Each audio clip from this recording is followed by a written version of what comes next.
أعوذ بالله من الشيطان الرجيم. بسم الله الرحمن الرحيم.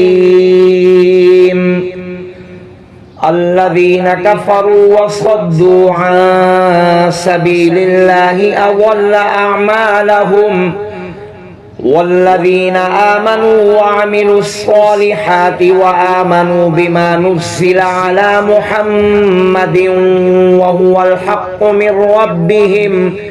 كفر عنهم سيئاتهم وأصلح بالهم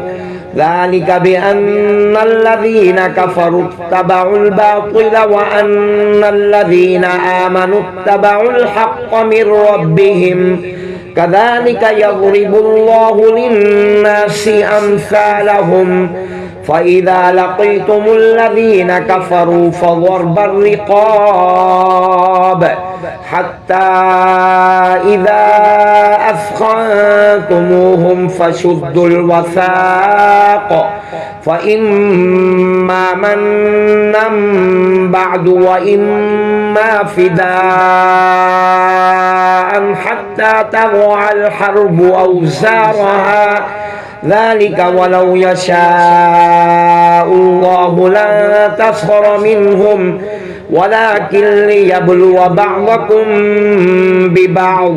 والذين قتلوا في سبيل الله فلن يضل أعمالهم سيهديهم ويصلح بالهم ويدخلهم الجنة عرفها لهم يا أيها الذين آمنوا إن تنصروا الله ينصركم ويثبت أقدامكم والذين كفروا فتعسا لهم وأضل أعمالهم ذلك بأنهم كرهوا ما أنزل الله فأحبط أعمالهم أفلم يسيروا في الأرض فينظروا كيف كان عاقبة الذين من قبلهم دمر الله عليهم وللكافرين أمثالها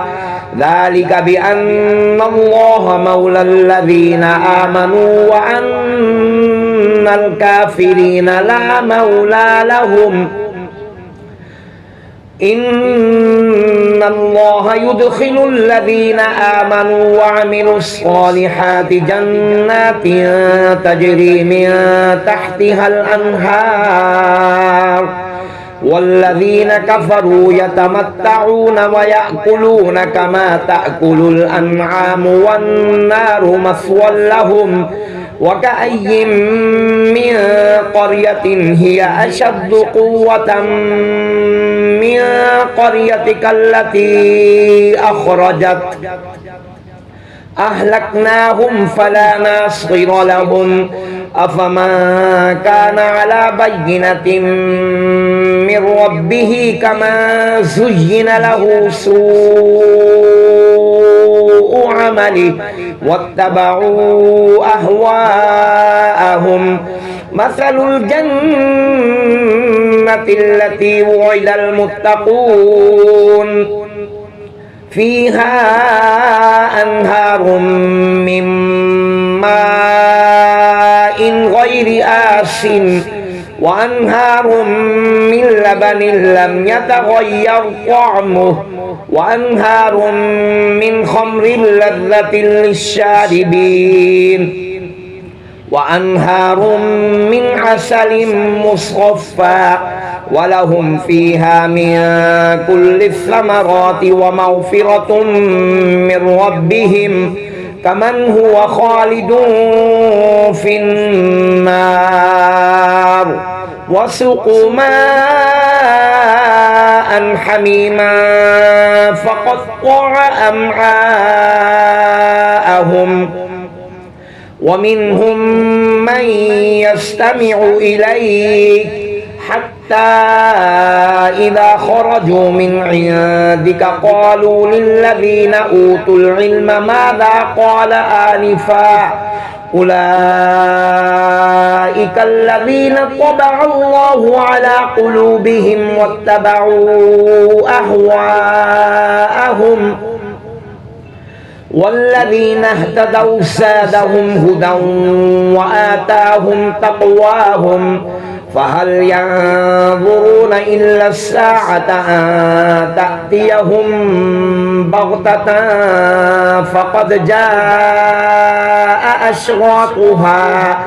فأنى لهم إذا جاءتهم ذكراهم فاعلم أنه لا إله إلا الله واستغفر لذنبك وللمؤمنين والمؤمنات والله يعلم متقلبكم ومثواكم صدق الله العظيم